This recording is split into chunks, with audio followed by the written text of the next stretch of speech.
नमस्कार, आप देख रहे हैं आईमा मीडिया। विदेश मंत्री डॉक्टर एस जयशंकर ने बांग्लादेश की आपदस्थ प्रधानमंत्री शेख हसीना के भारत में रहने की अवधि के बारे में उन लोगों के संदेह को हमेशा के लिए समाप्त कर दिया जो बार बार पूछते थे कि आखिर वह कब तक भारत में रहेंगी। बांग्लादेश और भारत में चर्चा का विषय बना हुआ था जिस पूर्व प्रधानमंत्री को एक कोर्ट से मौत की सजा मिल चुकी है, वह भारत में आश्रय लेकर कब तक रह सकती हैं। इस सवाल का विदेश मंत्री ने दो टूक जवाब देते हुए कहा कि शेख हसीना जब तक चाहें तब तक भारत में रह सकती हैं। डॉक्टर जयशंकर ने स्पष्ट तौर पर यह बात शनिवार को एक कार्यक्रम के दौरान कही।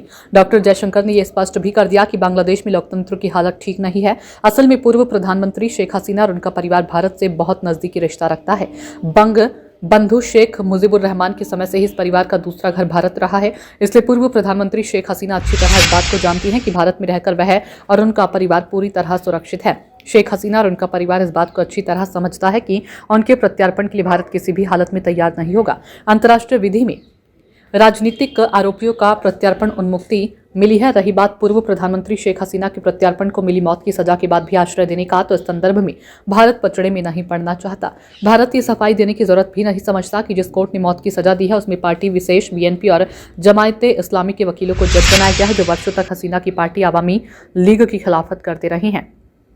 ये बांग्लादेश का आंतरिक मामला हो सकता है, किंतु मानवता के खिलाफ किसी भी कार्य को शासकीय या न्यायिक लबादे से ढककर न्याय संगत नहीं ठहराया जा सकता। आज बांग्लादेश में वे लोग सत्ता पर कब्जा किए बैठे हैं जिन्हें जनता ने लगातार 3 बार खारिज कर दिया था। यदि बांग्लादेश की जनता अवामी लीग को समर्थन करे और उपद्रवी मजहबी उन्माद के माध्यम से उस समर्थन को ठेंगा दिखाकर सत्ता हड़प लें तो कल्पना करना मुश्किल नहीं कि वह लोकतंत्र कितना दिखावटी होगा।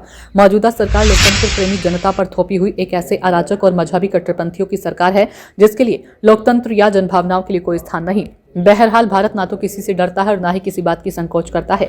शेख हसीना को सत्ता से हटाने के लिए तमाम विदेशी ताकतें भी षड्यंत्र में शामिल थी और वे चाहती थी कि भारत उन्हें आश्रय ना दे, किंतु भारत ने किसी की एक ना सुनी। जहां तक रही बात मोहम्मद यूनुस और उनकी टीम की, भारत सरकार उनकी भारत विरोधी गतिविधियों से सतर्क रहती है और कई बार उन्हें चेतावनी दे चुकी है कि भारत नहीं चाहता कि बांग्लादेश की जनता को कोई असुविधा हो, किंतु जिस तरह मौजूदा सत्तासीन गुट भारत के शत्रुवत व्यवहार कर रहा है उससे भारत को संयम रख पाना मुश्किल हो रहा है।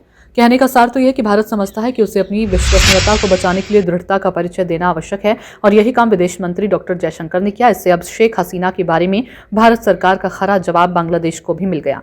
आईमा मीडिया को यदि आप यूट्यूब पर देख रहे हैं तो कृपया सब्सक्राइब करें, सोशल मीडिया या फेसबुक पर देख रहे हैं तो फॉलो करें और हाँ, कमेंट बॉक्स में हमें अपनी राय अवश्य दें।